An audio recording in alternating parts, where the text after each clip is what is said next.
Music lovers, I have a great episode in store for you. Five-time Grammy nominated producer, multi instrumentalist, Professor Louie, who produced the band, as well as Graham Parker, worked with Leon Russell, so many different people. He has his own band called the Chromatics with a new album. We've got a special announcement. You got to watch this whole episode. There's so many things that I've learned and I got an inside scoop. I'm kind of like a fly on the wall, and I want you to join the conversation. Come on, let's check it out. Hey, everybody. I'm really excited today. I'm always excited about my guests, but today is something a little bit more special. And let me give you a hint. Nominated for 5 Grammy Awards, Professor Louie and the Chromatics began as a backing band for the band, but became successful on their own, touring internationally, recording 14 studio albums. We'll hear about the various members of this band that's been together for 25 years. Amazing.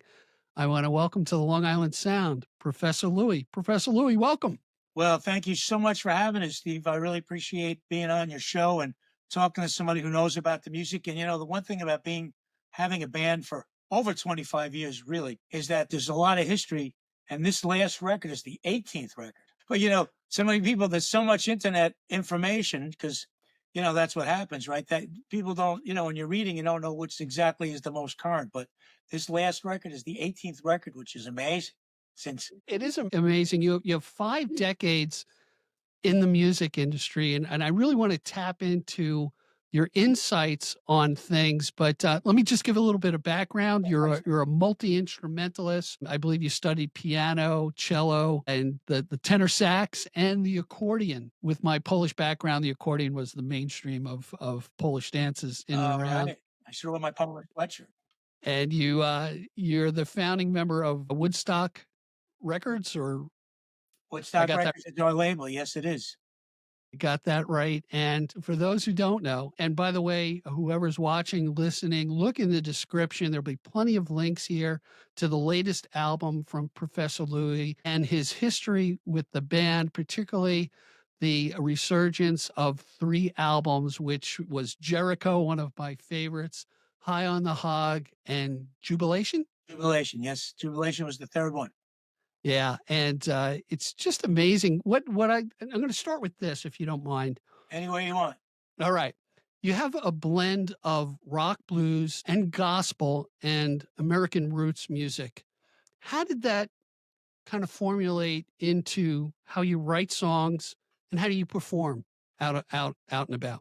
Well, it all adds up. I mean, all that's different styles and those different roots, Americana roots music or American roots music, all adds up from my life because I started out playing years ago in, R&B and blues bands and soul bands, which is basically all American music. That's where it was invented. And so when we're writing now, having gone through 50, 60 years of playing all kinds of music in different bands, it all starts blending together and all your influences start accumulating. And so that's how it really works now. And then when we're performing, at least when I'm performing, I'm trying to relate back to all those times and tell the story out there to the audience so they can catch the history and catch the communication. So that's what it all is about, communicating. So that's how it all adds up for me. Yeah, it's what I found interesting is one, I never really liked pinning guys down like, oh, what are you? I'm a this or a that. But Americana as a catch-all takes the best of all these different genres and gives at least me as an audience member just a wide variety of music to take in. It kind of takes the guardrails down. But let's roll back the pages a bit. Okay. You were known, so you were a multi-instrumentalist. You apparently had music in and around your family, and you were known as a synthesizer player in the studio. Bring me back to that time and how you progressed from there with your journey in music. I originally started off playing Hammond organ. That was really I played piano. I mean, in clubs and bands, the Hammond organ was the popular, or Farfisa. Actually, ace tone. I might have been the first one, Farfisas and ace tones, and then graduated into humping a Hammond organ around. But the reason the synthesizers in the studio became important to me when the disco era came out, and we've been playing in soul bands and R&B bands and rock and roll, But the disco era took over making a living in clubs quite a bit. Mm, And I really liked the music and I really liked the production of disco music, but I never felt I was a disco kind of musician okay. live, just had a hard time with the outfits. I didn't fit into those outfits too well. I was a little heavier than I am now too. But anyhow, in the studio, what happened was since we had always been experimenting with synthesizers, and I had been in the studio working somewhat as an engineer. At that time, playing out became sparser for me, making a living playing out. Of course, we Mhm. always had other jobs, but so when I moved into the studio and they needed somebody to program synthesizers and come up with drum machines or make tape loops because you used to have to cut tape and make Right. tape drum loops, I was right in there with that. So I started getting hired to play synthesizer and program drum machines and some pretty big disco records and in the studio in New York City and Queens. There was a studio in Queens I used to work in all the time in Douglaston, Queens, Workshop Recording, which was a great studio. Is Kevin that Kelly. Kevin Kelly? Yeah, good friend. Kevin Kelly. Well, tell him I said hello. I will. I Kevin was will. a great engineer. And actually, when I did a band record, which we could talk about another time, I brought to mix it at Kevin's, a band Oh, live wow. show. We could discuss that. But anyway, so I was doing a lot of synthesizer work in the studios. And that's what sort of got my interest also to start engineering to instead of driving a cab, and getting a side job as a Right. studio synth player. All of a sudden, I got my engineering chops together and worked with some great producers and great engineers to learn that trade. And it's amazing. It's almost as I look back at that, it's almost like you're a MacGyver. You have all this new technology that me that's a great sandbox to play in. It's a little bit easier now because things are somewhat programmed. Or they're old school guys who want to use certain technology from back in the day. When you said when you mentioned synthesizer, the first thing I thought about was the Who and how dramatic it was when they used Yeah. that synth loop, right? Yeah, well, they had the Moog and there was also the Mellotron. That can't forget that. That was an important. And I used to have a little Mellotron. Did you really? Yeah, Now, for those who don't know, tell me if I'm wrong. The Mellotron had like tape loops as you hit a piano key, and there was right? discs. Yeah, it would trigger the disc. Yeah. Well, there might have been different ones, so I can't say it weren't tape loops, but the one I had was different discs that went in it. Okay. All right. Originally, the synths that I started with were all monophonic. You couldn't play chords on them. Right. So it was Mini Moog and the Korg had a Moog, and there's a company called EMS, which was the most progressive electronic music instrument. And if you ever saw I think it was a Visit to the Middle of the Earth or Trip to the Middle of the Earth, Robbie the Robot. That was the first electronic music movie. Must have Oh, been in the really? 60s. That was all EMS, yeah. And I had that exact synth, which was really cool. Journey to the Center of the Earth. That's all. Journey to the Center of the Earth. Yes, and I'm Yeah. trying to think of the. I think that was the name of the movie. But anyway, that was the same synth I had. So I would show up to sessions with those kind of synths, and people were really quite impressed. So now you were a Westchester guy, right? You were born I was born in um Peekskill, New York, which is in in Westchester. Yes, so yeah. Peekskill. So you worked around the New York City area. What drew you up to Woodstock? Tell me about that journey, that migration. Well, I went by the time I got to Woodstock because I was working in studios, Mhm. and at that point, Happy and Artie Traum. I don't know if you remember, they were great folk artists and had many records out on Columbia Records. Actually, Happy was the first bass player with Bob Dylan on one of the original records. Okay. They settled in Woodstock and brought Bob Dylan to Woodstock, actually, and some of the band. And Happy and Artie were great guys, and they were very open people. They're from the Bronx. Okay. And actually, Artie was a producer. He actually produced Aerosmith's first demos for Columbia. And Wow. he was such a novice at rock and roll, he didn't know they needed a bass player. But anyway, Artie was a great guy and he's a funny guy. Produced a Right. lot. So he started hiring me as a keyboard player and engineer. Okay. And one time he was working in his studio in Hurley, New York, which is still the studio I have, which is 5 minutes from Woodstock. Yep. He said, "Come on up and help me out playing and do some engineering." And so that got me into the Woodstock area. And that must have been, around 82, 83, Okay. somewhere in that area. I had been in and out of Woodstock for years because it was always a great musical place to go to. And I had friends that lived in Woodstock. So we'd go up there and the very first Woodstock festival, which was called the Sound Outs before the real big one, that was held pretty close to Woodstock. And it was on my friend Larry Packer's property, who was in Cat Mother and Jimi Hendrix and all those people. We were all there. It's But but that was what brought me up to live up there, was Artie Trump. it's such a unique it's a beautiful area of upstate New York for those who are listening outside of the New York area. You got New Paltz up there, and there's this, freewheeling vibe, that goes on there with the arts, and I've made many trips up all the way up to Hudson, New York, and on down, and, it's still a great place. It's still got a great vibe to it and a lot of great music around as Tremendous well. amount of great musicians and all different styles of music, which is what really attracted me to Yeah. hang out with Stock. You had Charlie Mingus lived there, and Jack DeJohnette lived there, and Don Cherry would be there, and then you got the band guys, and you got all kinds of, Jimi Hendrix lived there for a while. Johnny Winter was close to there, and Oh, wow. now you got Mercury Rev and people like that living close by, and so it's still a great creative area, which is why we pretty much settled here. I wanna talk about your band, The Chromatics. Thank you. And, you began as a backing band to the band, and then you evolved into a touring and recording band. Tell me how that came about, because I think it's a fabulous story.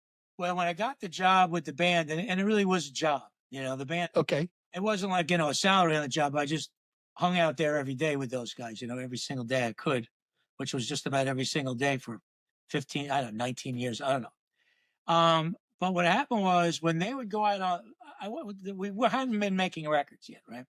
Okay. And the best band in the area of Woodstock, which I joined, was called the Crows.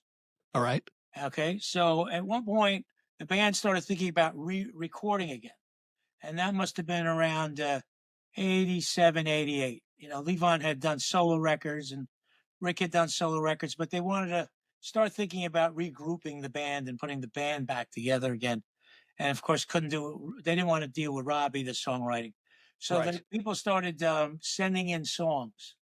And so what I would do is I took the best band of Woodstock, which was the Crows, Okay. and we go demo the songs up. And then when the main band, the band would come off the road because those guys were always playing, I'd play them all the demos. So it sort of became the demos for me to present to Levon, Rick, and Garth, and Richard when he was alive.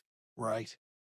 The songs that people were sending me and saying, this wouldn't be a bad song to check out. Check it out. See what you think. And so we sort of became the demo of the band world, like the minor league team of the band. And Levon and those, because we always use where they have the rambles now, we always use Levon studio quite a bit. Right. And so that was the clubhouse. Levon's place was the clubhouse, it wasn't open to the public. And so we'd meet there every day at different hours and go through the tapes, or maybe we do some jamming and start working on new material that the band was thinking about maybe recording at some point. Now I got to ask you this: if you can provide me some insight, everyone's familiar with The Last Waltz. So my assumption would be is that Robbie Robertson was done, but it sounds like the rest of the band really wasn't, and kind of came back out again. Well, what happened, from what I Yeah. can gather, because one reason I had a job and I kept my job is I kept my nose out of their business. That was before I was involved, so it really wasn't my business. But from Right. my recollection of conversations and overhearing things and sworn to a little bit of secrecy, is that Robbie Understood. didn't really want to perform on the road anymore. Oh, okay. Because those guys were on the road a lot and they hit some pretty hard times and some hard clubs.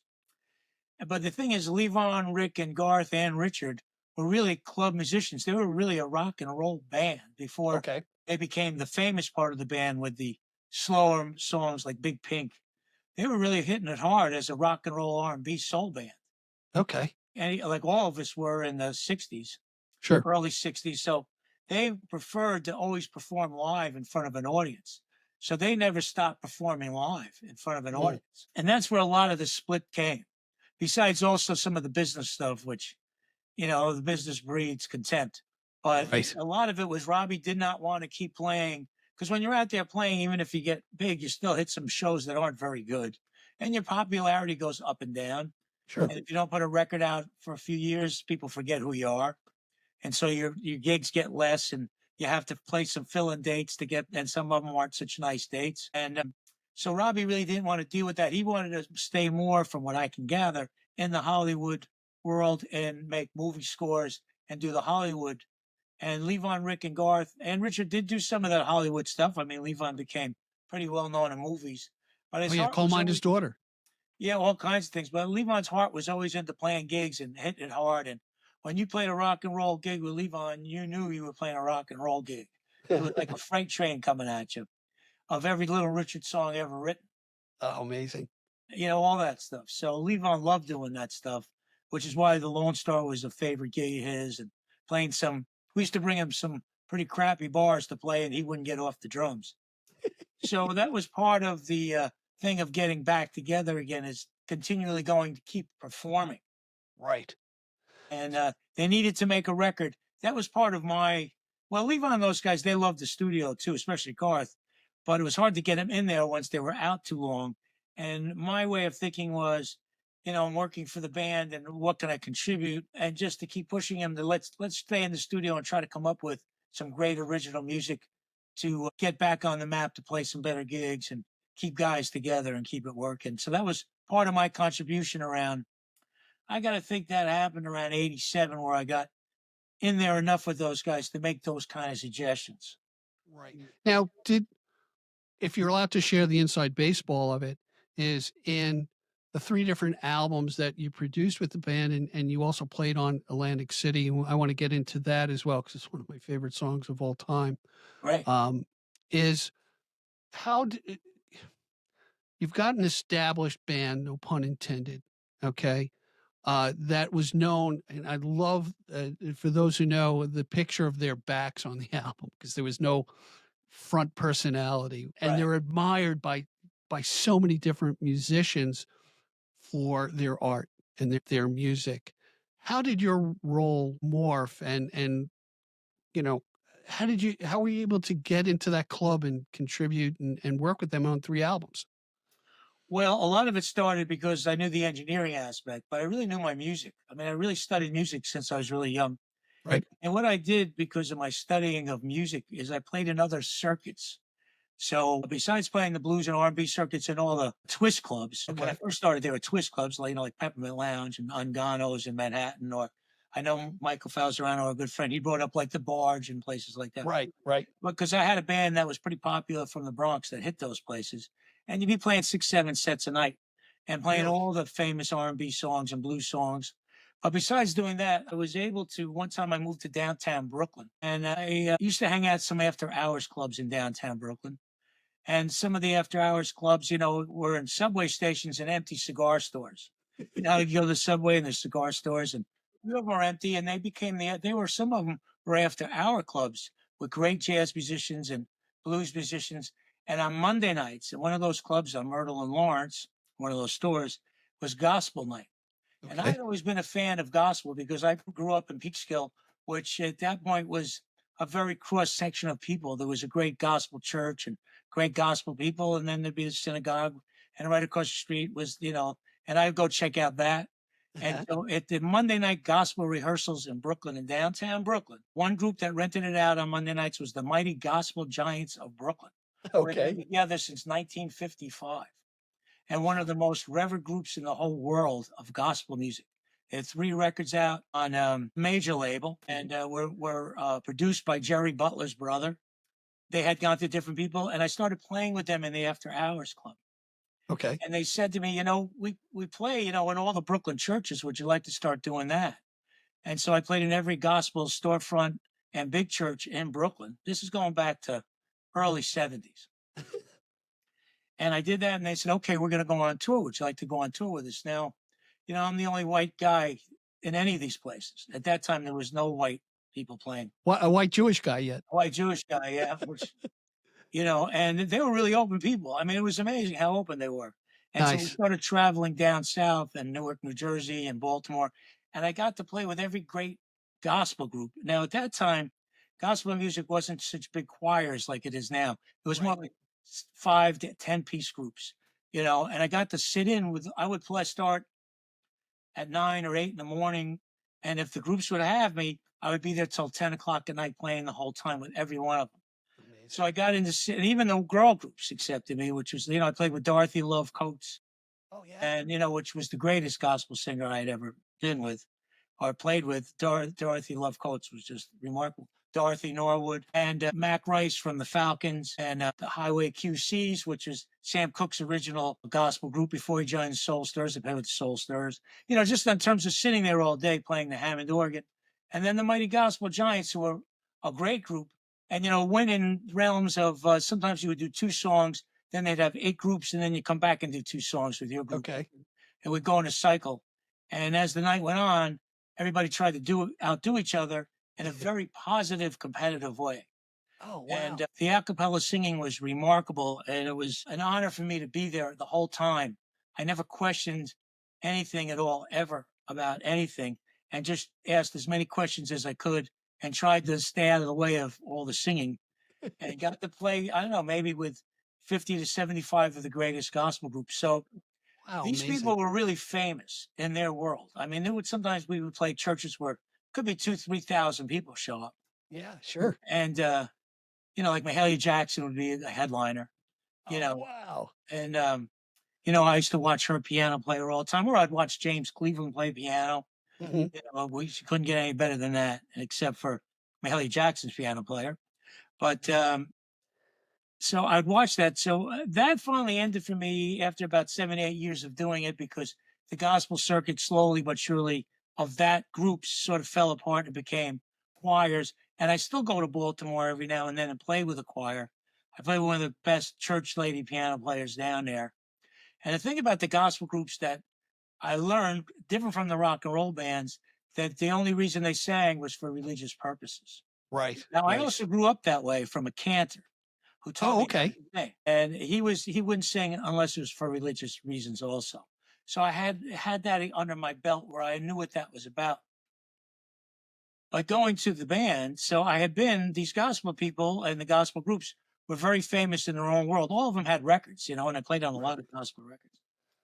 So by the time I got to the band, I had already worked with actually the greatest singers alive ever, because Okay. most of the great R&B blues singers that you love, like a Sam Cooke or a Wilson Pickett, they came from the gospel field. Sure. And there were a lot better singers in the gospel field than they were Mm. because they Wow. learned from those guys. Right. You know, that's really the truth of the matter, You know, And so there were these other people that were in the gospel field that didn't want to sing in the pop field because the only reason they were supposed to sing is because God told them they should only do it for God. right. So for instance, there was a singer by the name of Luke Singleton that was from the Falcons, and he took Wilson Pickett's place in the Falcons when Wilson Pickett left to have hits. Okay. And Luke Singleton might have been one of the greatest gospel shouters ever in history, besides James Cleveland, Wow. because James Cleveland never crossed over. And same thing with the Highway QCs. There were guys in the Highway QCs that didn't cross over when Sam Cooke crossed over. So, you know, I had been with these people. And so when I was with the band, I Mhm. already been with people that were extremely famous. It was like a training ground, you know. I didn't know Yeah, it at the sure. time. It gave you cred. Yeah, and it gave me confidence that I could say to somebody who was revered in their world what I thought about how musically I thought things could go. I mean, you always have to walk on eggshells to make sure when you say it, it's impressive. So you have to know when to talk and when not to talk. Right. Right. But so when I was with the band, I already been with great musicians, great artists, great singers, and those guys knew my background because I told them, and they knew all the gospel groups and all the R&B groups because they came up in that world also. Plus, there was another angle from what I had done. I had studied with the greatest jazz players in the world at one point Oh, wow. because I also took advantage of New York City's jazz interactions, and I studied piano with Barry Harris and people like that, Mhm. and all because you could go to 57th Street during the weekdays. You can go to Henry Street Settlement. You can go to, I studied with Billy Taylor. You can go to the Jazzmobile and study with Billy Taylor. Mm. And you can go to the Brooklyn Museum and study with John Coltrane's bass player. And I got friendly with a great piano player called Rafiq Rahim, who was with John Orr, who was Thelonious Monk's bass player. So I would go to gigs with these guys and Okay. help them out. And once in a while, they would want to take a break and not come back. So all of a sudden, because it was a crazy world. And all of a sudden, I find myself playing with Thelonious Monk's rhythm section. So I had already been part of that world also, besides the gospel world and the great R&B. That's why I say I ended up trying instead of trying to make it like a lot of musicians were doing in those days and auditioning for record companies, I was out there just learning how to play music with real people. Well, what's amazing, Professor, is man, how that opens up your talent and your exposure thing, particularly when you say, you learned under so and so and that. I think that's fantastic because you don't get labeled, you don't get typecast. Well, learning music from seeing the actual people in their own element, like playing the gospel gigs in a storefront church Mhm. with people getting the Holy Ghost. You don't see that too often. And it's the real element, or playing in a soul band on the fifth set at night, in a rough club, but a 10-piece band playing stuff like that, or going to a jazz room and, hanging out with the real guys who were writing and that's all they were doing. Right. It opens up your mind to a whole other level of things, and seeing the greatest musicians, how open they were to teach you and show you things and not being jerks or thinking they knew something. As Muddy Waters once said, if you got something good, keep it in your pocket until you see the right people to tell. Great line. Great Yeah. line. Yeah, he was a good guy. Hey, Professor, let's do this. I just want to take a quick break. Uh, and I want to expand upon that tutelage aspect and also talk about your songwriting with Miss Marie. Yeah, I'd like to get back to the current world, but this is the background, so it's good to discuss. But the band were open people like that. Like Levon would show me things. He'd take me aside. I mean, I rode the band bus with him for years. Uh, Each one of those guys would take me aside and show me things that they knew, because they also had, unbelievable experiences in life as musicians. I heard this anecdote. And tell me if it's true about Garth Hudson. I think it was in the documentary with Martin Scorsese, where Garth, is making them pay him for lessons because he wanted to report back to his family, and he was quite the accomplished guy, obviously. Yeah, there is a truth to all those stories, and of course, they're all based on truth, and Right. writing upon writing. But Garth and I were best. I produced Garth's only solo record, Oh, which was okay. quite a feat. And Garth was one of the greatest musicians in history ever. It was remarkable what he can do in all the great records we did. If you ever hear his record called "Sea to the North," it'll probably take another 100 years for people to catch up to it. But Give me the title of that again. "Sea to the North," Okay. let's "Sea to the North." Hey, we would be remiss not to mention because we're the Long Island Sound. You're coming to my father's place in June, isn't that right? That's right. That's Thank you for bringing that up, because we really want to have people get to see us. So we're going to be at my father's place Friday, June 27th in Roslyn. And it's interesting playing my father's place because I've played probably every incarnation there has been. Right. And it's great they're still going. And we did play this one in the hotel a couple of years ago. And Okay. so we're coming back again. And I'm really looking forward to, because we've always enjoyed the Long Island audiences. And we don't play in Long Island that often. We get help Right. from all the radio stations there. And, yourself helping us with the Long Island Sound. I mean, it's great to have us on. So June 27th, Friday night, my father's place. And they always ask us to play a lot of band songs, and we will. We have no problem playing band songs. Right. Right. And I always want to tell them, hey, especially these days, since everybody's got a name of a big group, whether they're connected or not. So if you want to say Professor Louie and the Chromatics playing music of the band and more of their originals, we have no problem. I have no problem with any of that at all. That's nice. It's interesting. My experience of, and I went to the original My Father's Place when I was a kid, Yeah. 17, that one time, great. And I've been to a few shows there. It's now in the Roslyn Hotel. And what I like about the audience, there are music lovers in the audience that are really tuned into you and In my really, father's place. Yeah, it's always been a musical place. Yes. yeah. Hey, let's talk about Miss Marie because, Yes. Great. and we touched on the different aspects of the genres, the roots music, the gospel, the blues, the rock. How does that work when you're writing together and you're developing the muse? And this may sound stupid because I ask dumb questions once in a while. When the muse strikes you, do you say, "Okay, we're going to do this in a blues fashion," or I mean, how do you pick, or you don't pick? No, How we do you do we do do it? discuss it as a producer. Since I'm a producer, I'm very focused on a direction for a record, or not a Okay, direction for a record, whatever it has to be. And we don't want to make the same record over and over. which Right. happens, especially when you have 18 of them out. So when Miss Marie and I are writing, the first step is just write what you feel. Okay. But then as the record starts taking shape or we record a few songs, we don't linger in the studio too long, but we'll go in and record 3, 4 songs at a clip. And when we say, that one comes out pretty good, and this might be the direction of the record itself, we'll start tailoring the pieces of music that we wrote towards what the direction of the record or the CD. You can still call it a record because it is a record of music, Right. Right. the history of the music. So that starts dictating the styles. And so if we decide, this is going to be a little more of a blues record, then we'll start trying to come up with some of the bluesier feels. And if a song isn't working for that, no sense putting a square peg in a round hole. Don't Right. force it. We'll just move on because we could write a lot, which is good. We really can write a lot. And fortunately for me, with Miss Marie, she's been with me for most of my musical life. Okay. And she's observed a lot of the shows because I would take her to a lot of the gigs I played, whether she was performing or not. Okay. Show up every now and then just out of curiosity or to learn. So she knows the history, even with the band. She came to, I mean, she never rode the band bus. I wouldn't allow that, but did come to a bunch of band shows and ended up singing on band records and playing on the solo records of Levon, Ricky, and Garth. Oh, wow. So she was Interesting. part of that world also and contributed a little bit in the writing. Sometimes when the guys would get a little bit stymied, we would all be there together. She would contribute a little bit. Well, you know what? It's what I love about that dynamic is the male female dynamic of songwriting because we come from different perspectives.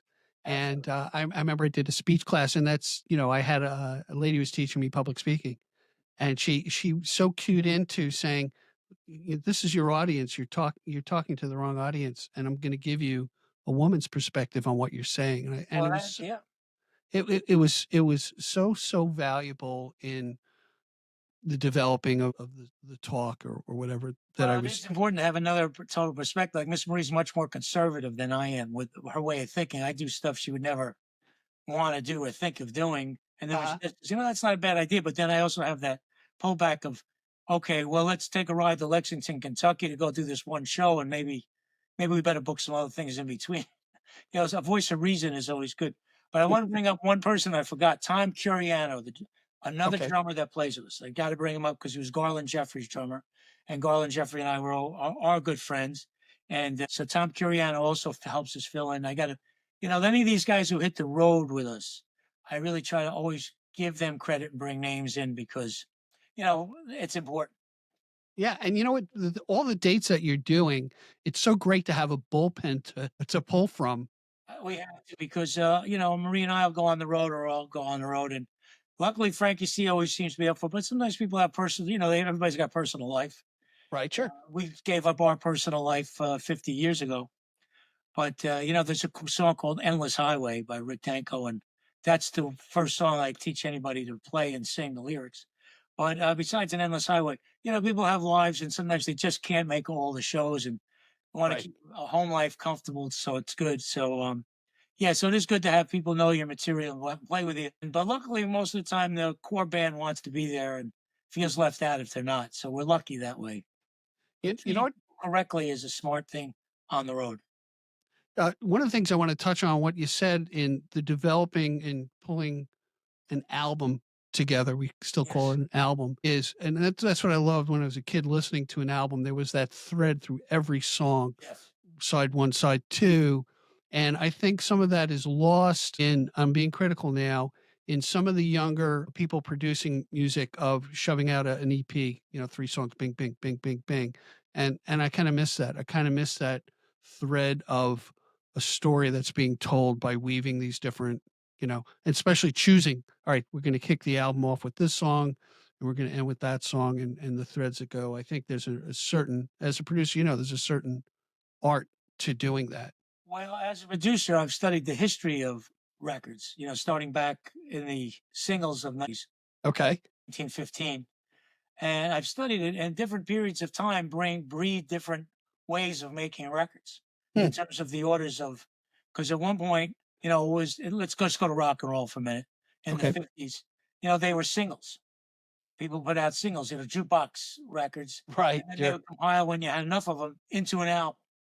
And then there was a point with rock and roll where you would stack it up where you put your couple of strong songs first and everything else was a throwaway Okay. on the album. Then there was a point where the album started telling stories like Sergeant Pepper's or the Moody Blues, where the albums had true threads to it, and one song wouldn't work with that the rest of the record so well.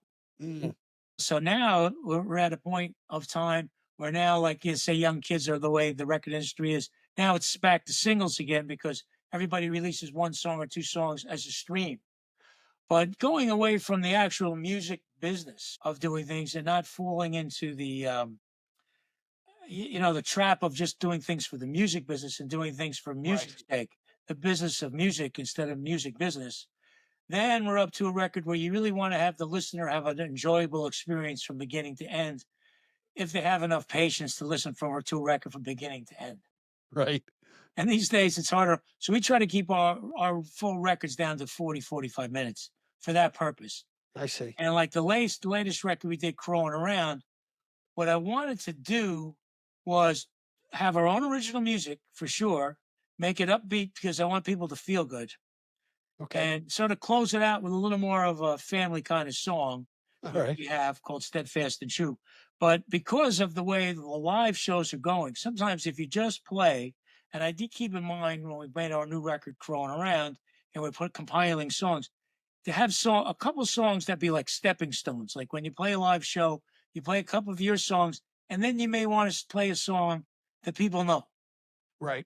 It sort of gets them. It's sort of a means to an end. It gets them to play Re-engaged. song they don't know, engage them. So why don't we make a record, a full record that's like that? So let's start off with our own original music called "Elevate Yourself," which is really working out great. And now let's go to somebody I produced. Well, let's pick Mm. a song of somebody I produced. So there's a story behind the song and somebody I've learned the song directly from. So Commander Cody was my first choice. Right. I made a lot of records with the Commander and played with him. And so we did Too Much Fun because we also Bill Kirchen, played with Bill Kirchen, who wrote it with the Commander. So that became number two. I said, well, then from there, let's move on to some more original songs. So we have some more originals. And then I said, let's move on to a band song. And Okay. so that way, when we're playing the live show and we want to play the record down, they're built into the record. I They're see. built into the show. So we did Rag Mama Rag because that was Great. Levon's favorite song to play. Yeah. Yeah. One of his favorites. I mean, whenever we did a show with Lee, especially when he would do his own show, because we once had a band called Levon and the Chromatics. Right. Right. He's one of the original. Yeah. And Levon would always want to play Rag Mama Rag. So that's when we did that. And then, it's nice to have an instrumental on every record. Hmm. And when I drove a cab in Manhattan, there was a guy that always intrigued me on 57th Street standing there with a big Viking outfit. Okay. I don't know if you ever saw him. He was pretty well known in that 57th Street region. Okay. And, he didn't look like a guy who had much money. So when I drove a cab, when I had make enough money and I could put mileage on without reporting in mileage, I'd stop and ask him if he wanted a ride. So I Right. looked like that kind of guy. You should help him out. Big guy staying in a Viking outfit. And it turns out his name was Moondog. He called himself Moondog. All right. And I started asking him, and he said, I'm really, he said, what do you do, driving a guy? I said, well, I'm a musician and I'm trying to make ends meet. I got an apartment, I got to support it. He said, Right. well, I'm a classical composer. Come on. Yeah. And he said, and actually, I have records out under the name Moondog. So he handed me a record. He handed me a Moondog vinyl in those days. Yeah. And on there is a song called Bird's Lament. All right. And it's a beautiful, beautiful song because he said, I was good friends with Charlie Parker. Moondog eventually moved to Germany and became pretty well known as a classical composer. But at this time, only certain people knew him in Manhattan. That's the way Right. I knew him, by seeing a guy who I thought needed a ride on 57th Street. And so now we're going back, years later. So let's record Bird's Lament by Moondog. And we'll do it with the accordion and Hammond organ, with Right. the chromatics. And I'll use my friend Larry Packer, the violinist, who is, a guitar player in Cat Mother, who Jimi Hendrix produced Larry's records when Larry was the lead guitar player at records. Wow. And, Larry was the violinist in The Last Waltz. Okay. And so I All said, right. let's use Larry as the lead instrument with the accordion. And so we Okay. put that on the record. So Bird's Lament is on the new record also, which is great. Now Moondog used saxophones because he wanted to do it after Charlie Parker, but I wanted to take Sure. it with my people. So we took liberties, but still gave him credit for the song and the writing of the song. And, Luce Harden was his real name.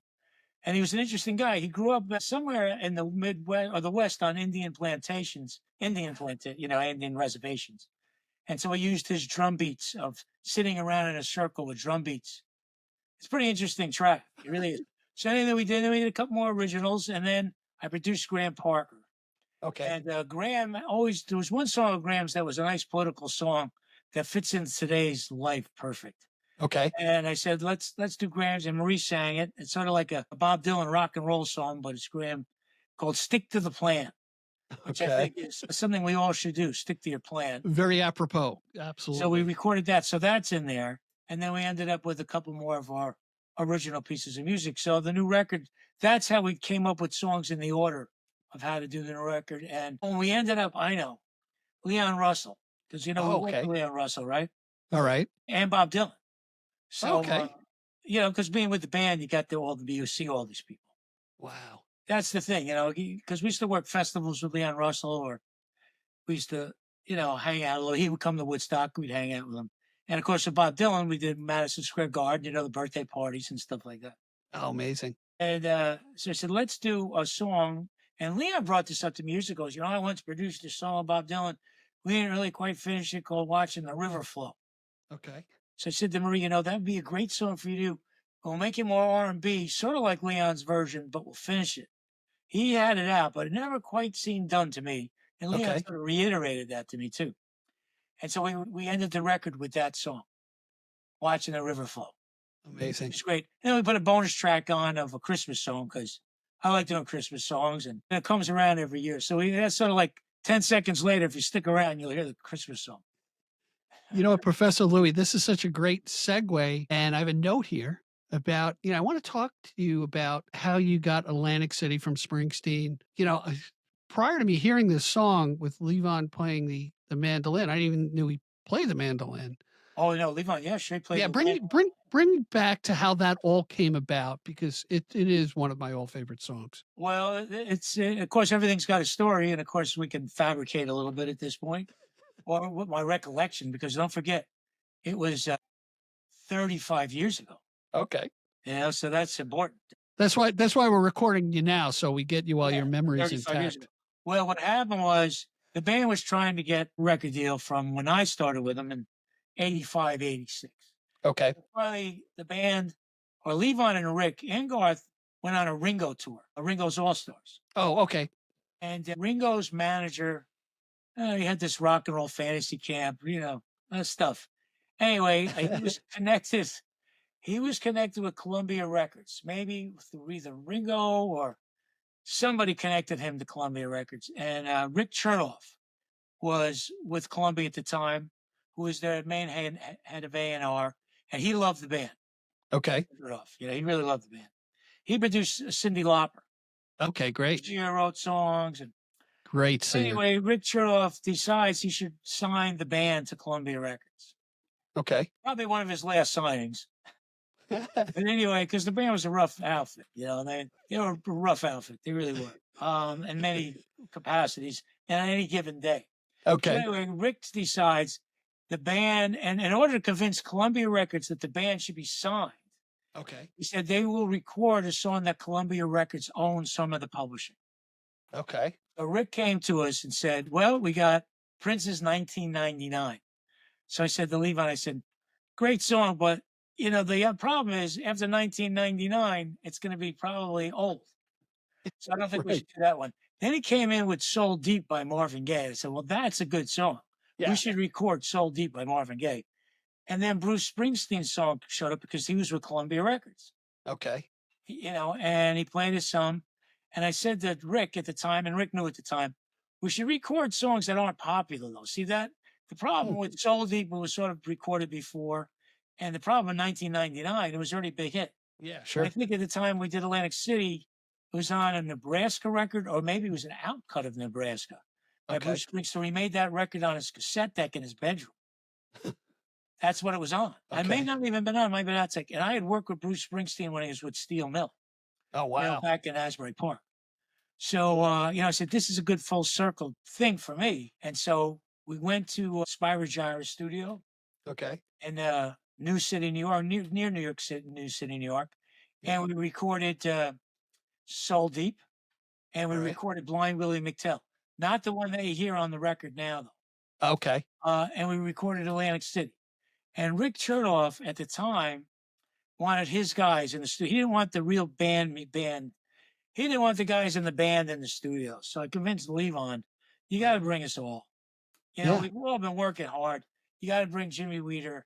You got to bring Stan Celeste. You got to bring, all of us who are out here in the trenches. He used Eric, Rick's guys was Eric Bazillion and the Hooters, which are Okay. great musicians, fantastic. Because did the Cyndi Lauper records with them. So, producers like bringing their own guys. And they certainly don't like road musicians too much. A Right. lot of producers don't. Okay. Including myself, for many reasons. But anyway, so we all converged in New City at Spyro Gyra City with everybody and recorded Atlantic City, that version that you hear. And Levon did it really quickly and did it great. And it's Eric Bazillion and Levon playing mandolin on that track. Mm. Because Levon, the drum track of that version that you hear that became famous was outrageous. Levon, he hits those snare drum hits. As soon as he hit those two snare drum hits, I turned to Rick Chertoff. I said, this is a hit. That's all I had to hear are those two hits. Really? That snare drum. If you hear it, check it out. Eric Yeah, Bazillion picks it off with that mandolin, and all of a sudden there's two hits with that snare drum, and that's Levon right there. That's it. And he wow. sang it when he played, sang it and played it at the same time, which only Lee could do. Right. And it's a fantastic vocal. I knew we had that. So now Sony or Columbia changes to Sony, and all of a Okay. sudden they drop the band. And Rick Chertoff is no longer working for him, so we have nobody fighting for us. And they sell the contract to a label called Pyramid Records down in Florida and Lookout Mountain. Okay. These guys, I don't even know if they knew who the hell the band was. Oh, Jesus. But anyway, then they hire another producer, which I want to get into names. Okay. They had an idea about business, who was really, for the time, the wrong guy. It Okay. was the right time years ago, but the wrong, right place, wrong time, right year, wrong time, whatever. Right. Right. Anyway, it was the wrong guy. So they kept trying to re-record Atlantic City over and over. I kept saying that I didn't. Luckily, they kept me on board when they hired the new producer. They All right. finally fired him, which was pretty good. And Rick and Levon and Garth said, "We got to make Louie the producer. Enough of this crap." Because this guy made a terrible record, spent all the money. Oh, fuck. And we won't mention names. And so now I'm in charge again. All right. Or now I'm in charge for the first time, really, because Rick Chertoff was really in charge first, and I liked Rick, and he was a good producer. And hey, he had hit records with Cyndi Lauper right at that time, so he was happening. There's Right. no reason to question his authority. Anyhow, so now I'm in charge again. So I go back to the record company and say, the new producer that just got fired, I know spent a lot of money, but there's a track you should hear that Columbia owns called Atlantic City. Instead of Okay. this other stuff they're recording, it doesn't come close. And I convinced them to buy the track from Columbia, which was really good. And that's the track. So we went back and did some fixes because we never really finished it that Okay. night. We did some fixes, and that's the track you hear on Jericho. Oh, wow. It's great. Then I convinced them that you can't put a new band record out without a Bob Dylan song. It's impossible. Right. Yeah. And the new producer said, no, we don't need a Bob Dylan song. So he was gone. So I said, we recorded a great song, but it was not a good version in New City the same time we do Atlantic City. Give me money for one night. I'll go to Bearsville Recording Studios. We'll get the guys in. Right. And we'll record Blind Willie McTell. Okay. And I'm telling you, we'll get a great version of it because we're going to do it the way it's supposed to be done. Okay. And we did it. And Levon walked in after we recorded it. And he said to me, now that's really marching. I said, that's all we need is that authority saying that. Right. And Garth said, yeah, this is the right lines. And Rick and Garth swapped the vocals. Okay. If you listen to Blind Willie McTell, one guy singing one, that's what the band trick of the band was. Different guys would swap vocals. In the original band, you couldn't tell who was singing which a lot of times. Right. Right. Right. So we cut that live like that, and that Blind Willie McTell got on that Jericho record. And that's when I knew we had an award-winning record. Nice. And that's why the Jericho record has really lasted, because it was done with that much love. And I Yeah, thought, it's on my playlist, and it does have that staying power. It's yeah, forever. Well, it's like when you, not to put Pat Boone down, but if you're going to listen to, I'm Walking by Pat Boone or I'm Walking by Fats Domino, which one do you hear now? Do you hear the Fats Domino version? I mean, right. the authenticity. You Right. want authenticity on recording all the time because that's what outlives everything else. Yeah, you notice that when you talk about when you say the word authenticity to me in recording, what and I'll attribute this to Dylan. There's a certain rawness that you want to come through, and that's the voice of the people, in my opinion. Yeah. It's not overly polished. It's raw. It's the way you would sing it in your living room, you know, Well, the and way I learned that, I mean, I learned that a lot from hanging out in, of course, studios in New York. But when I used to make the gospel records, going back to the gospel thing, yeah, yeah, sometimes they weren't really the musicians because there was all, there was gospel was all vocals. So yep. sometimes they would want to hire musicians like bass players and stuff. And they would not really know the piece of music. And they would play all the wrong bass notes and things. But they put those records out and they had that magic to whether the right bass notes were right or wrong. And it didn't matter. As long as the feeling is there and the communication is there, it doesn't matter what notes you play. It Interesting. really doesn't, unless it's too distracting. To some musicians, it might be distracting, but the musicians aren't the ones buying some of the records. That's right. But anyway, going back to the band, so the Yeah. Chromatics have followed in that suit, and all the records I made with the band, because I made a lot more records than just the three. Oh, okay. Oh yeah, because we did a lot of specialty records, and I did a couple box sets, which we do some things. So I produced probably over 100 songs with them. Oh, amazing. And then we kept that line of fire going all the time. And that's how the Chromatics make their records. And I'm proud of all the Chromatics records and songs. Of course, I don't have the band guys, which made it that much more special. Of course, on the first Chromatic records, we did have the band. First couple records, we had the band guys alive and they helped me out because I always love having working with them in studio. That's the thing. So the Chromatics, so the newest record, Thrown Around by the Chromatics, I think is one of the strongest because I think we've probably arrived after a certain amount of years. If you, you finally got it after 25, right? I think so. I think the originals are strong and they got a good message to them. And I love playing them in front of the audience. Yeah. Oh, that's So that's the inspiration. yeah, yeah. And there is that energy. There's that exchange of energy. And I can only say that as an audience member. Yeah. And when you're playing them in the studio, you play them once or twice and don't beat them to death. And the other thing that be learned from working with great recording artists, don't beat anything to death. You play it 2 or 3 times. If it's not happening, don't do it again. Do it another day in another recording studio. Right. You Right. know, who taught me that too is a guy who lived in Long Island was Jay Black. Jay Black, the guy who did Carry Me. I produced a few records with Jay, Okay. and he was into that because he had that big voice and was a fantastic singer. I mean, no matter what anybody else says or thinks, Right. that guy could sing. And when we go in and record some new songs, and I tried to get some new originals out of him, which we did get some good ones. If it wasn't happening, he'd want to move on as quickly as possible. He had a little patience anyway. He'd want to move on as quickly as possible. And it was a good lesson to be learned. Yeah, excellent. Well, I tell you, Professor, and I said this when we started, I was tickled pink to have you on the program. I think it's just the tip of the iceberg. I really want to have you come back. We're going to see you at my father's place in June. I want to remind the audience, look in the description, you'll see all the links for all the different albums and social media for Professor Louie. And man, what a pleasure. Thank you very much. And I'll guarantee that will be our only show on Long Island Oh, okay. from now to then. Yeah, because I like playing regional shows so people, they're not seeing you everywhere. We do a Right. little more up where we live because it's easy. But so my father's place will be a very special show for all of us. Wonderful. All I right. think we got an opening. I know we have an opening act. But anyway, we really hope to see the Long Island there and the Long Island Sound. When I first heard about the Long Island Sound, I thought maybe we were going swimming. I didn't know. But I'm glad to see you doing this, Steve. This is great. 'Cause Long Island's It's a source of great music and people, musicians and audiences. you know what I'm going to take a page out of the lessons that you taught me today is by getting involved with different people and being open to things. It certainly enriches your life and brings joy to your life. Yeah, it does. And the thing that a lot of people avoid, which I think is wrong, is staying with some local people always. I mean, you want to be national and keep the shows national, interview national people, but you got lot of good local people in your backyard. And some of these radio stations or promoters, they ignore that, and I think that's a huge mistake. Maybe Yep. more talent is in your backyard, you know. So I agree 100%. I always refer to it as the wellspring of talent, and I do not run out of guests that I'm trying to get. Long Island's full of great artists that have been around for years and great new artists.